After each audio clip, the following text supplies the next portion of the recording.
हाय, आपण आज करणार आहोत चिकन करी। चिकनसाठी आपण आधी चिकन बॉईल करून घेणार आहोत।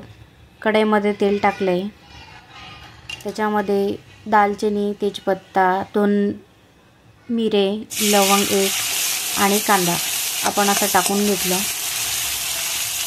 चांगलं तेलात कांदा फ्राय करून घ्यायचा। त्याच्यानंतर आपण चिकन स्वच्छ धुवून घेतलेले आहे 3 पाण्याने। चिकन पण चांगलं असं ढवळून घ्यायचं, चांगलं असं हलवून घ्यायचं त्या कांद्याच्या तेलामध्ये। त्याच्यानंतर आपण हळद टाकणार आहोत। हळद टाकल्यानंतर ते सर्व चिकन एकजीव असं सर्व फिरवून घेऊ व्यवस्थित।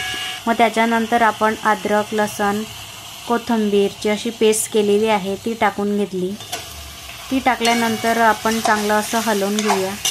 ते हलवल्यानंतर चिकन चांगलं परतून घ्यायचं आणि ते चिकनच्याच रशामध्येच ते चिकन शिजू द्यायचं, जेणेकरून ते चिकन असं रबरासारखं लागत नाही आणि छान त्याची टेस्ट येते।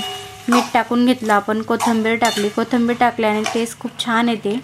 तुम्ही टाकून बघा, तुम्ही ट्राय करून बघा, मस्त टेस्ट येते।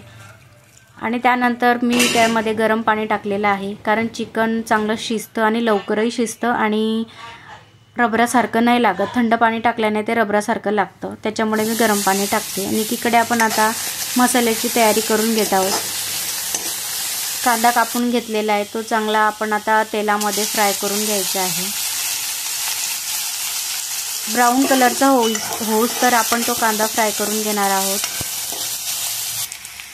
आता आपला कांदा थोडा ब्राऊन कलरचा झालेला आहे। आपण आता त्याच्यात ॲड केलेलं आहे खोबरं, त्याच्यानंतर इलायची, 4-5 मिरे, लवंग आणि दालचिनी आणि चक्री फूल असतं त्याचा एक छोटासा तुकडा टाकलेला आहे, त्याच्याने टेस्ट छान येते। मस्त ते परतून घ्यायचं आहे, चांगलं असं शिजू द्यायचं आहे। त्याच्यानंतर अद्रक, लसूण, कोथिंबीर ते पण चांगलं असं फिरवून घ्यायचं आहे। तेही 2-1 मिनटं असं म्हणजे होऊ द्यायचं आणि मग गॅस बंद करून मसाला आपण काढून घेऊ। एकीकडे चिकनचा रस्सा आणि ते आपण काढून घेतलेला आहे। तेल कढईमध्ये आपण गरम करायला ठेवलेलं आहे। तेल तपलेलं आहे, त्याच्यामध्ये आपण तेजपत्ता टाकलेला आहे। जो आपण मसाला मिक्सरमध्ये ग्राइंड केलेला आहे तो आपण टाकलेला।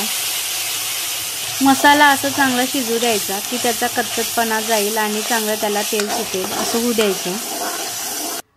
चांगलं असं बघा, त्याला किती छान असं तेल सुटलेलं आहे। त्याच्यानंतर आपण तिखट, गरम मसाला असं टाकून घेतलेला आहे।